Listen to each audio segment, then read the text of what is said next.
In 1812, the largest city in what would become the state of Ohio was Cincinnati, sitting fat and confident on the Ohio River, already calling itself the Queen of the West.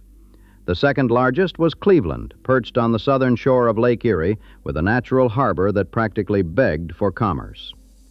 Both cities had what every American city needed to survive: water. Deep, navigable, connected water. And then the Ohio State Legislature, sitting in Zanesville on Valentine's Day, 1812, voted to put the permanent capital of Ohio in a forest. Not near a forest, in one. The site had no harbor, no navigable river worth the name, no mineral deposits, no existing settlement, no road, no population to speak of. 4 land speculators, Lynn Starling, John Kerr, James Johnston, and Alexander McLaughlin, had offered the legislature a deal: 20 acres of free land, 10 for a statehouse and 10 for a penitentiary, plus a promise to spend $50,000 building a town on the high bank of the Scioto River, across from the tiny settlement of Franklinton. The legislature said yes. They named the place Columbus. The first lots went on sale June 18th, the same day the United States declared war on Britain.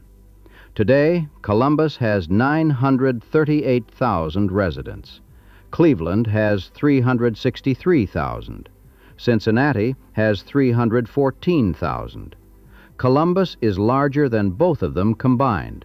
It is the 14th largest city in America, bigger than San Francisco, bigger than Indianapolis, bigger than Seattle. And it was built on nothing. That nothing, it turns out, was the whole point.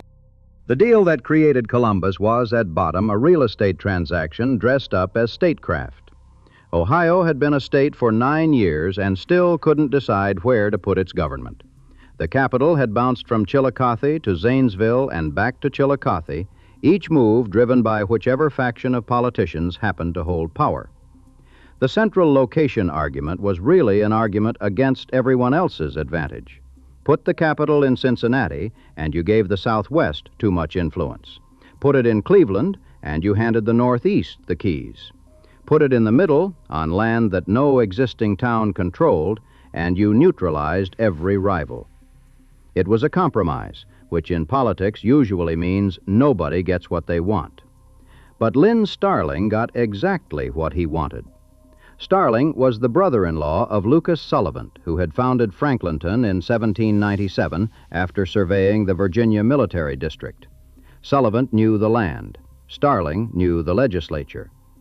The 20 acres they donated were worth far less than the hundreds of surrounding acres they retained, acres whose value would multiply the moment the state government showed up. It was the oldest play in American land speculation. Give away the anchor parcel and sell everything around it. The legislature understood this perfectly well. They just didn't care. They needed a capital nobody could object to, and an empty forest in the geographic center of the state was, in its blankness, unobjectionable. The first years of Columbus looked nothing like a capital city. They looked like a construction camp with ambitions. The original Statehouse, finished in 1815, was a modest brick building at the corner of High and State Streets. High Street being at that point a dirt road running north-south through stumps and mud. When Governor Thomas Worthington invited local women to a sewing circle to stitch together the building's first carpet, they were doing it because there was no money to buy one.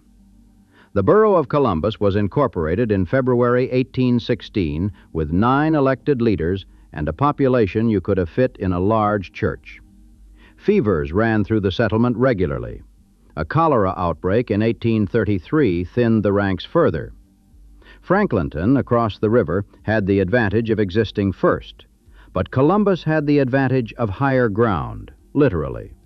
Franklinton sat in a floodplain. Columbus sat on the ridge above it. That elevation difference, maybe 30 feet, would matter more than anyone knew. What Columbus did not have conspicuously was a way to move goods. The Ohio and Erie Canal, that transformative piece of infrastructure connecting Cleveland to Portsmouth, was built between 1825 and 1832, and it did not run through Columbus. The main canal passed through Akron, Newark, and Chillicothe instead. Columbus had to settle for a feeder, an 11-mile navigable ditch about 40 feet wide and 4 feet deep, connecting the capital to the main canal at Lockbourne. Groundbreaking for the Columbus Feeder Canal took place on April 30th, 1827. The first canal boat arrived in Columbus on September 23, 1831. It was better than nothing, but it was plainly a secondary connection. Cincinnati, meanwhile, was getting the entire Miami and Erie Canal. Cleveland was getting the northern terminus of the Ohio and Erie. Columbus was getting an 11-mile spur. This pattern, Columbus receiving a lesser version of what its rivals received and making it work anyway, would repeat for the next 2 centuries. The canal feeder did what it could. Pork, grain, and whiskey moved south to the main canal. Dry goods and manufactured items came north. The population crept upward, about 6,000 by 1840, roughly 18,000 by 1850. But the feeder was always a bottleneck. 4 feet deep, 40 feet wide, 11 miles of slow travel before you reached a canal that was itself slow. Canal boats averaged 4 miles an hour. Columbus could float a barge 11 miles to Lockbourne and transfer its cargo to a canal boat headed for Portsmouth. The capital of Ohio was, commercially, a branch office. The real transformation arrived on iron rails. On February 26, 1850, the Columbus and Xenia Railroad opened, bringing rail to the city for the first time. A year later, the Cleveland, Columbus, and Cincinnati Railroad completed its line, and suddenly the 3 largest cities in Ohio were linked by steel. Columbus was, for the first time, at a crossroads rather than at the end of a spur. Railroads didn't care about river depth or canal width. They cared about flat terrain and central geography, and Columbus sat in the middle of the state like a pin in a map. Within 3 years, the Central Ohio Railroad added a line connecting Columbus to Newark and points east. By the early 1850s, the city had a Union Depot at the corner of High Street and Naughton, roughly where the Hyatt Regency stands today, and railroad men were spending money in the hotels and restaurants lining Broad Street. The canal boats kept running for another half-century. The last one didn't leave Columbus until 1904, but their era was already over. The Columbus Feeder Canal was formally abandoned the same year. Parts of it became drainage channels. Parts simply filled in with dirt and were built over. The railroad erased it. Meanwhile, the actual Statehouse was becoming a national embarrassment. Ohio had outgrown its original brick building by the mid-1830s, and in 1838 the legislature announced a design competition for a new capital. 50 entries came in from architects and artists across the country. Henry Walter of Cincinnati won. Construction began on July 4th, 1839, with the ceremonial laying of a cornerstone. And then everything went wrong. A cholera epidemic, budget shortages, political fights over the design. The legislation naming Columbus as the capital had an expiration clause, and for 8 years, 1840 to 1848, construction simply stopped. The completed foundations were buried under soil, and Capitol Square was used as a pasture. Cattle grazed where the seat of Ohio's government was supposed to stand. When work finally resumed, a revolving door of architects took over the project. Alexander J. Davis, William Russell West, Nathan B. Kelly, Isaiah Rogers, each arriving to find that the previous architect had taken all the plans and drawings with him. Kelly basically started from scratch, working from walls and partial flooring that his predecessors had left behind. The building was constructed largely of Columbus limestone, quarried from the west bank of the Scioto, and much of the labor was done by prisoners from the Ohio Penitentiary, the same penitentiary that sat on the 10 acres the founders had donated for exactly that purpose. The skilled tradesmen of Columbus eventually objected to convicts doing their jobs, and the hiring practices changed. But the irony lingered. The state capitol and the state prison were built from the same stone, by some of the same hands. The Ohio Statehouse finally opened on November 15, 1861. 22 years after its cornerstone was laid. It had originally been estimated at $450,000. The final cost exceeded $1,358,000, nearly 3 times the budget. It was the second largest public building in the country after the U.S. Capitol. It had no dome. A dome had been proposed by several of the architects, but Isaiah Rogers, the last one standing, opted instead for a conical roof with a cylindrical cupola, a quieter, more restrained silhouette. The building opened the same year the Civil War began, and Abraham Lincoln had visited the State House just months earlier on his way to his inauguration. 4 years later, his body would lie in state inside it, and thousands of mourners would file through the same limestone corridors. The Civil War accelerated everything. Columbus became a major military staging area. Camp Chase on the western edge of the city processed tens of thousands of Union troops and later became one of the largest Confederate prisoner of war camps in the North, holding more than 9,000 prisoners at its peak. The war brought federal money, supply contracts, and a manufacturing base that wouldn't have existed otherwise. By 1870, Columbus had about 31,000 people. Not small, but not remarkable either. Cincinnati had nearly 200,000. Cleveland had 93,000. Columbus was, by the numbers, the third city in a 3-city state, and its economy reflected that middle position. No single dominant industry. No great concentration of wealth, no Rockefeller or Proctor. What it had was a mix, and a stretch of High Street that was quietly becoming one of the more interesting commercial corridors in the Midwest. South of Broad Street, German immigrants had established a neighborhood of brick homes, beer gardens, and small businesses. Louis Hoster opened the L. Hoster Brewing Company in what became known as the Brewery District, and before the turn of the century, his beer was a household name across Ohio. North of downtown, the streets around Gooddale Park attracted Italians who built another neighborhood, another set of churches, another economy within the economy. Columbus didn't have the immigrant population of a New York or Chicago, but it had enough diversity to run on multiple engines, even before anyone thought to call that a strategy. State government employed a steady base. The railroads brought distribution jobs. And then, in 1875, a company called the Columbus Buggy Company set up shop. Clinton D. Firestone, George Peters, and Oscar Glaze Peters reorganized an existing firm, invested $100,000 in capital, and started manufacturing light horse-drawn buggies in what is today the Arena District. The Hocking Valley Railway gave them access to coal, wood, and iron from southeast Ohio, and the company grew fast.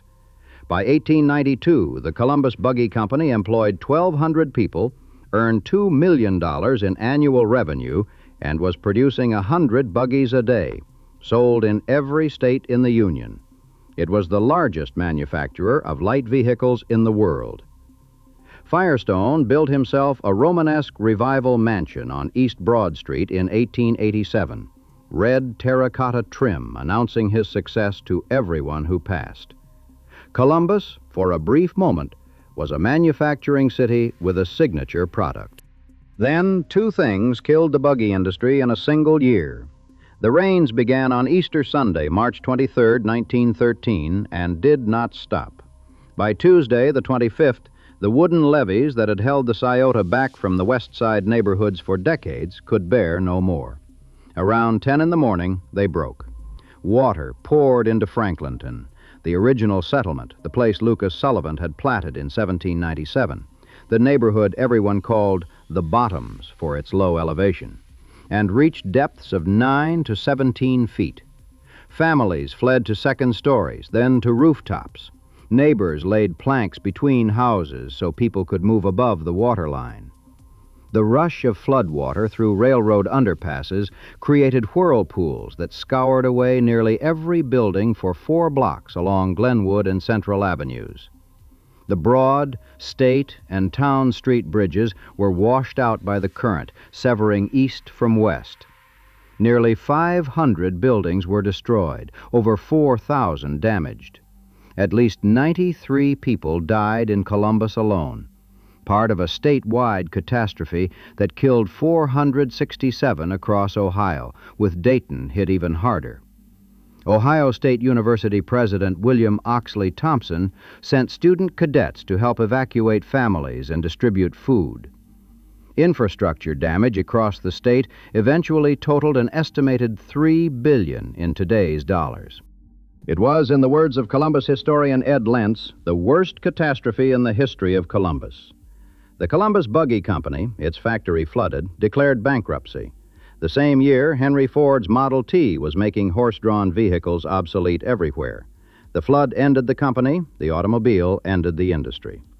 Firestone's mansion on East Broad Street survived until 1962, when it was demolished.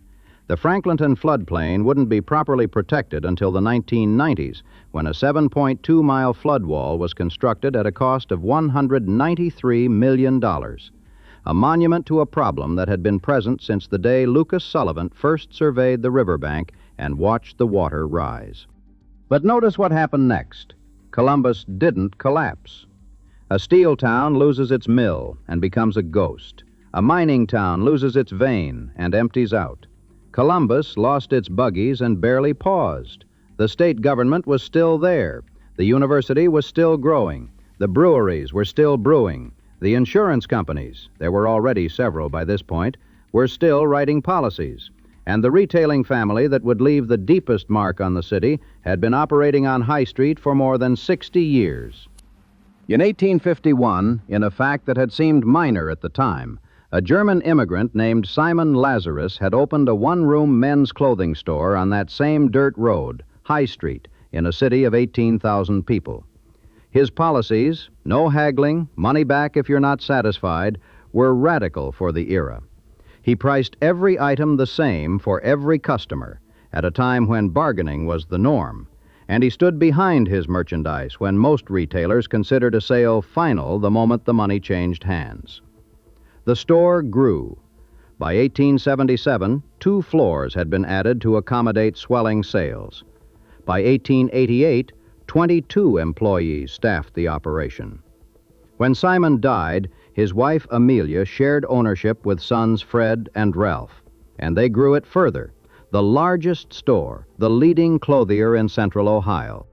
By 1909, the family had built a purpose-built 6-story department store on High Street, designed by Richards, McCarty, and Beaufort, with 700,000 square feet of retail space.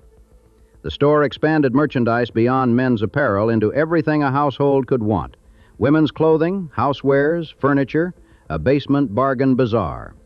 It was initially derided as overbuilt. Critics said the Lazarus family had constructed far more space than a city of Columbus's size could support. Within 2 years, they were adding more sales floors. By 1920, the store had 20 departments and was anchoring the entire south end of downtown.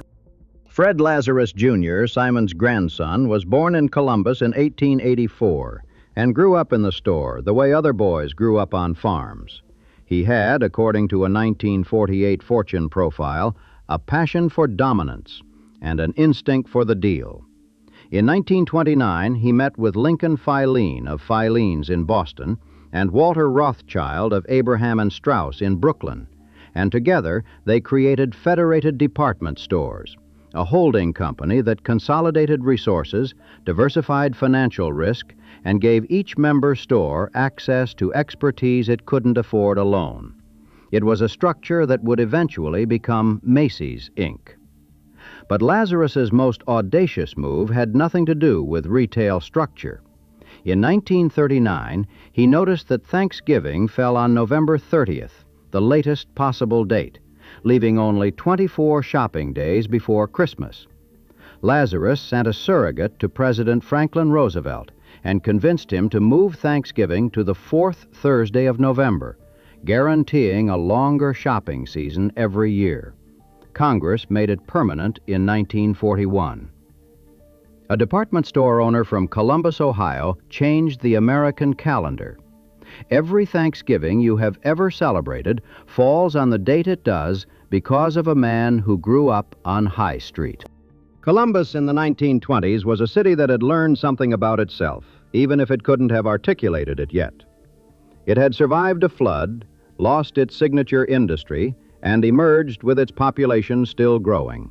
237,000 by 1920, nearly 313,000 by 1930. The lesson was simple, though nobody wrote it down. Don't put everything in one basket. The city hadn't chosen diversification. Diversification had chosen it, because there was never a single resource or industry powerful enough to dominate. The same year the Lazarus store opened its six-story building, 1909, another institution was taking shape a few miles north. The Ohio State University had been founded in 1870 as a land-grant college, and by the early 20th century it was expanding into a major research institution. Its campus, occupying a large site north of downtown, would eventually enroll over 50,000 students and employ more than 37,000 people. The university became, in effect, a second anchor, alongside state government, that could never leave. Companies relocate, industries die, but a state university and a state government are permanent. Columbus had two things that would pay salaries in any economy, in any decade, regardless of what was happening to steel or shipping or automobiles. Then came the insurance companies. In 1926, the Ohio Farm Bureau Federation incorporated the Farm Bureau Mutual Automobile Insurance Company with a $10,000 loan drawn from membership dues. Ohio farmers were paying the same auto insurance rates as city drivers, despite having fewer accidents, and they wanted their own company.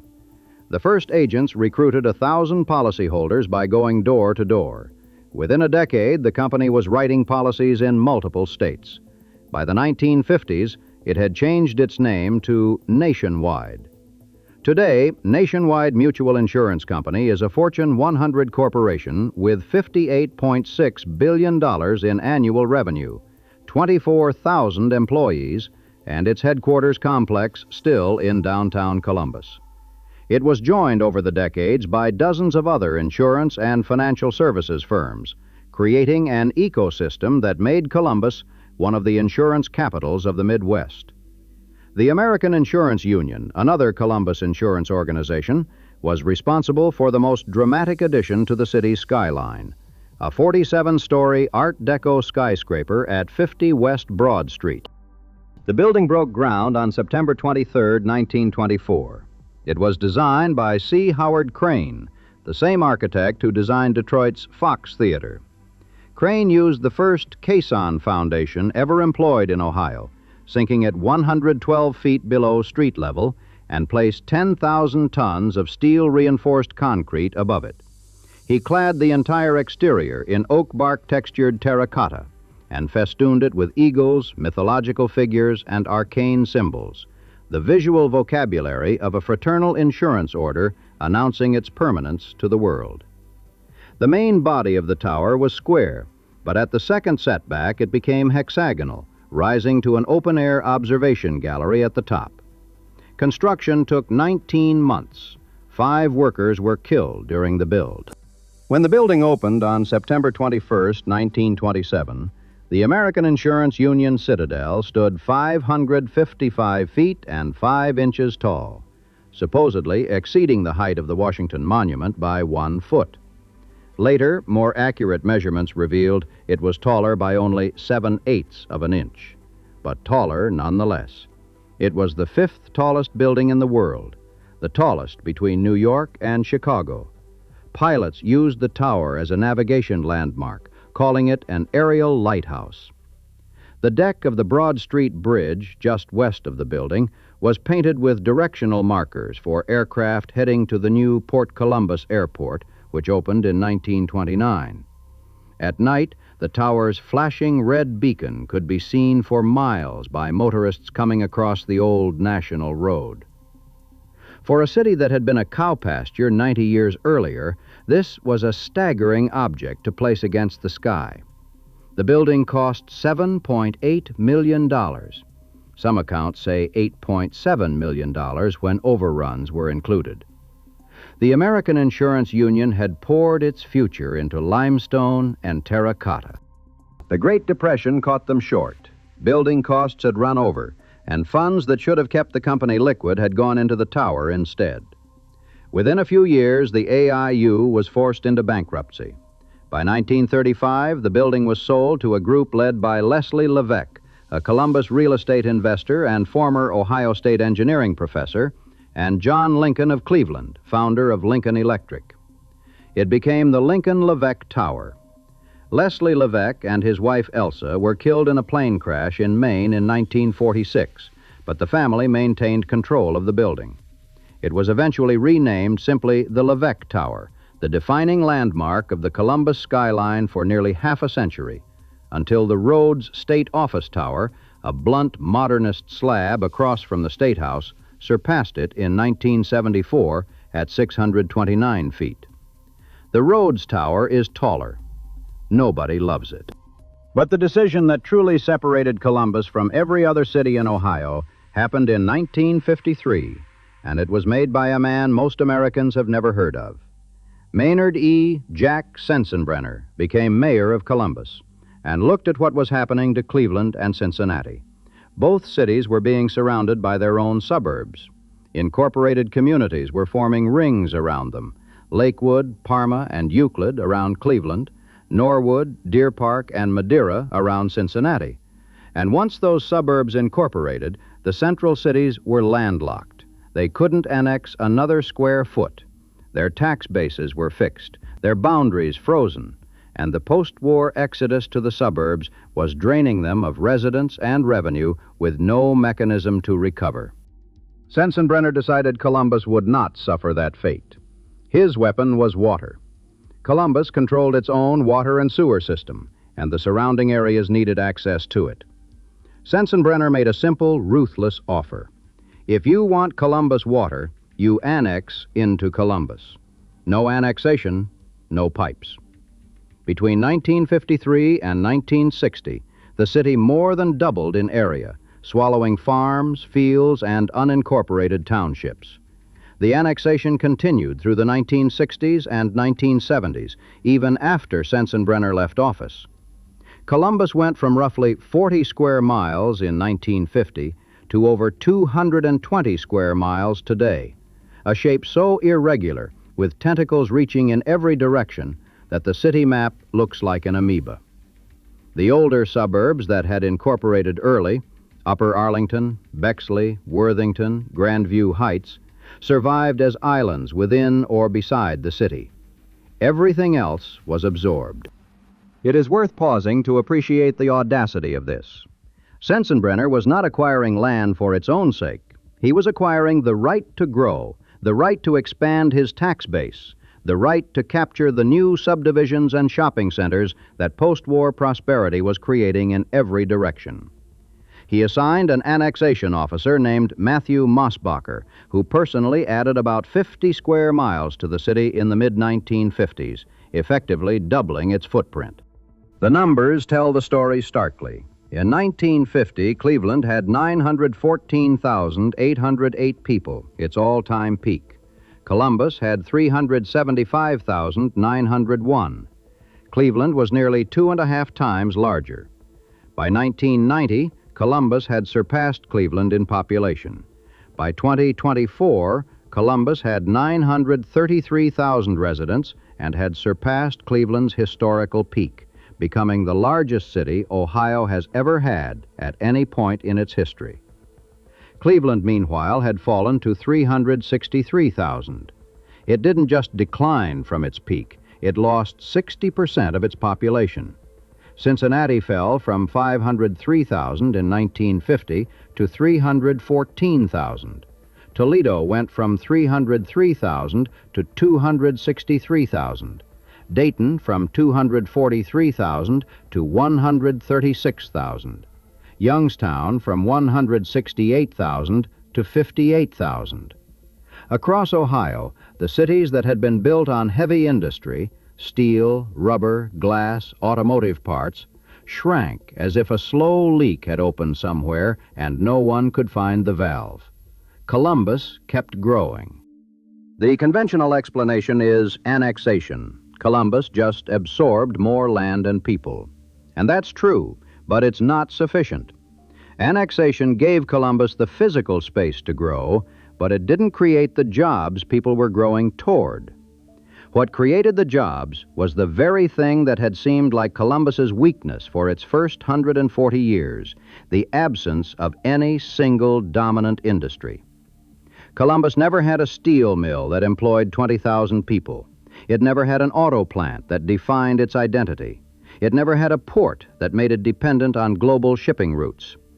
Instead, it had a layer cake: state government on the bottom, the university above it, insurance and financial services above that, then retail, then research. Battelle Memorial Institute, founded in Columbus in 1929, grew into a nonprofit applied science organization managing national laboratories for the federal government and eventually reaching $14 billion in annual revenue. And then, in the second half of the 20th century, technology and logistics companies that took advantage of Columbus's central location and highway access. No single layer accounted for more than 18% of the employment base. World War II brought a manufacturing surge. Columbus facilities played a significant role in defense production, with Curtiss Wright employing over 20,000 workers building aircraft engines. But even that wartime boom didn't transform the city into a one-industry town. When the war ended, Columbus pivoted to peacetime production without the wrenching transition that hit cities dependent entirely on military contracts. The post-war period saw growth in financial services, health care, and education, sectors that didn't rise and fall with commodity prices or trade policy. When deindustrialization gutted the Midwest in the 1970s and 1980s, Cleveland and Youngstown and Dayton and Akron lost the one thing they were built around. Columbus didn't have one thing to lose. J.P. Morgan Chase eventually built a major operation in the city, employing more than 18,000 people. Honda, the Japanese automaker, opened a motorcycle plant in Marysville, just northwest of Columbus, in 1979, and later expanded to automobile production, drawing thousands of jobs into the metropolitan orbit. CompuServe, one of the first commercial internet service providers in America, was founded in Columbus. Wendy's and White Castle were headquartered there. The Limited, later L Brands, the parent company of Victoria's Secret and Bath and Body Works, was built by Les Wexner from a single clothing store on Kingsdale Shopping Center in 1963 into a retail empire worth billions, all based in Columbus. The 2008 recession hit the city less severely than nearly any comparable metro area, and economists pointed to the same explanation: diversification so thorough that no single failure could cascade through the economy. The thing Columbus lacked, a signature industry, a defining product, a reason to exist that you could point to from a distance, was precisely the thing that made it resilient. High Street, that dirt road through stumps, became the commercial spine of all of it. The Statehouse sat on High Street. The Neal House Hotel, built by stagecoach Baron William Neal in 1842. The first version cost about $100,000. Burned in 1860, was rebuilt and hosted every visiting dignitary and several Ohio governors, including William McKinley, sat on High Street, directly across from Capitol Square. The Lazarus department store sat on High Street. The Ohio Theater, designed by Thomas W. Lamb and opened on St. Patrick's Day, 1928, as a Lowe's movie palace, sat just off High Street on State Street. During vaudeville's heyday, Jack Benny, Cab Calloway, and Milton Berle performed there. Its interior decorator, Ann Dornan, one of the first women to graduate from the Columbia School of Architecture, traveled the world selecting furnishings, including a safari to find decorations for the Africa corner in the lower lounge. The Robert Morton Theater pipe organ, installed in 1928 to accompany silent films, was never removed, even after talkies made it obsolete. Of more than 10,000 pipe organs operating in American theaters in the 1920s, fewer than 40 survive in their original installations today. Columbus's is one of them. By the late 1960s, suburban sprawl had drained downtown of traffic, and the Ohio Theater was slated for demolition. A farewell performance was scheduled, but on March 2, 1969, the Columbus Symphony Orchestra played to a packed house, and something shifted. The acoustics were extraordinary. The interior was still magnificent. A Save the Ohio campaign raised more than $2 million in less than a year, and the newly formed Columbus Association for the Performing Arts purchased and renovated the building. It became the official theater of the state of Ohio. The organ still plays there. Every summer, Kappa runs a classic film series, the longest-running one in the country, and whenever possible, they use the original 35mm reels. The Ohio Theater was almost a parking lot. Instead, it is one of the last great movie palaces in America, sitting in a city that shouldn't exist, preserved by people who decided they wanted it to. The Neal House, less fortunate, closed in 1980 and was demolished the following year. The site is now an office building. The Lazarus flagship store operated on High Street until 2004, 153 years after Simon Lazarus opened his one-room shop. It closed 1 year before the Lazarus brand was retired entirely, absorbed into Macy's. The building still stands, housing state and county offices, the Ohio State University Urban Arts Space, and ground-floor restaurants. If you walk into the old Lazarus building today, you're walking into the same structure from which a Columbus shopkeeper reshaped the American holiday calendar. The sign above the door says something else now. In January 2022, Intel CEO Pat Gelsinger stood on stage in Newark, Ohio, just east of Columbus, and announced a $20 billion semiconductor manufacturing campus on 1,000 acres in the Licking County portion of New Albany, on the outskirts of the city. He called it the Silicon Heartland. It would be, he said, the largest private investment in Ohio history. 3,000 permanent jobs, 7,000 construction jobs, the potential for 10,000 more in the surrounding ecosystem, with room to expand to 8 chip fabrication plants. The project has since been delayed. The first factory isn't expected to open until 2030 or 2031, but the commitment remains. Intel chose Columbus over dozens of competing sites.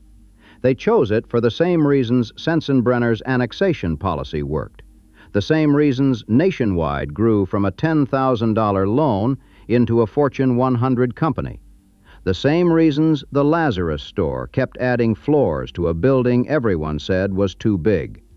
Columbus is a place where the absence of a ceiling gets mistaken for the absence of a floor. There is nothing obvious holding it up. There never has been, and that is why it keeps rising. On Capitol Square, the Ohio Statehouse still stands. No dome, that same conical cupola, the Columbus limestone, now 2 centuries weathered. Across the street, the site where the Neal House once hosted presidents is occupied by something forgettable. A few blocks west on Broad Street, the LeVeque Tower still catches the light, its terracotta eagles staring outward 7/8 of an inch taller than the Washington Monument. The organ in the Ohio Theater still works. High Street still runs north and south, as it has since someone cut it through the trees. The dirt is paved now. The stumps are gone. The forest is a city of nearly 1 million people, and the deal that started it, 20 acres of free land offered by 4 men who plan to sell everything around it, is 214 years old. The land speculators got what they wanted, so eventually did everyone else. Whether anyone planned it that way is a question Columbus has never bothered to answer. The city has always been too busy becoming the next thing to explain the last one.